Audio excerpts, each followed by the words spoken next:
حبايبي يا حلوين، أهلا بيكوا يا أحلى متابعين مع أول حدوتة من قصص وحواديت بينكوا قبل النوم.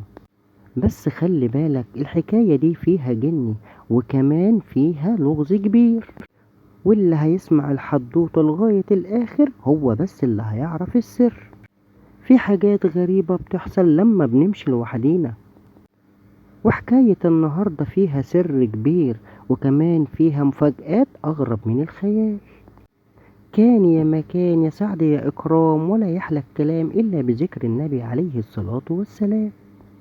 في بلد بعيدة وهادية وجميلة مليئة بالحيوانات والأشجار والطيور، كانت في قطة شقية وذكية وعندها فضول، واسمها سكر، ولونها أبيض زي القشطة، وعينيها أخضر لون الزرع بعد المطر.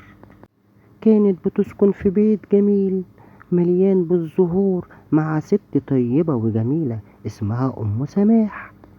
في يوم من الأيام سكر كانت بتلعب في الجنينة وبتجري ورا الفراشات الجميلة، لحد لما رجليها خبطت في حاجة مدفونة في الأرض. يا ترى هي إيه؟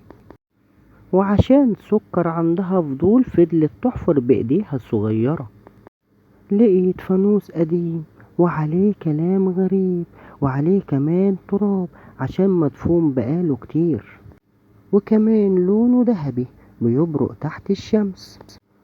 سكر قالت لنفسيها ايه دوت، شكله فانوس مش عادي وممكن يكون وراه سر. وعشان يا حبايبي يا حلوين احنا عارفين ان سكر شقية وذكية وعندها فضول كبير، قررت تعرف ايه سر الفانوس دوت. ولما نفخت فيه عشان تنضفه طلع منه دخان كبير لونه بنفسجي. مش بس كده، كمان ظهر منه كن صغير وضحك وقال سكر يا سكر، فكيت حبستي من داخل الفانوس، انا جن الفانوس يا سكر. استغربت سكر وقالت له عاوز ايه يا جني؟ الجني انا جاي اساعدك يا سكر، بس قبل ما اساعدك هقولك على لغز كبير، لو حلتيه هقدر اساعدك واوصلك للكنز الكبير. سكر بدهشة كنز؟ انا جاهزة يا عم الجني، اسألني دلوقتي حالا. ضحك الجني مرة تانية وقال مش هتعرفي تحل اللغز يا سكر. سكر قالت له لا انا ذكية، حتى لو ما عرفتش احله هخلي احلى متابعين يحلوه معايا. اللغز اهو، انا مش انسان بس كل الناس تعرفني، بشوف كل حاجة بس ما عنديش عينين، بلف حول نفسي والناس بتتفرج عليا، انا مين؟ وفجأة الجن اختفى.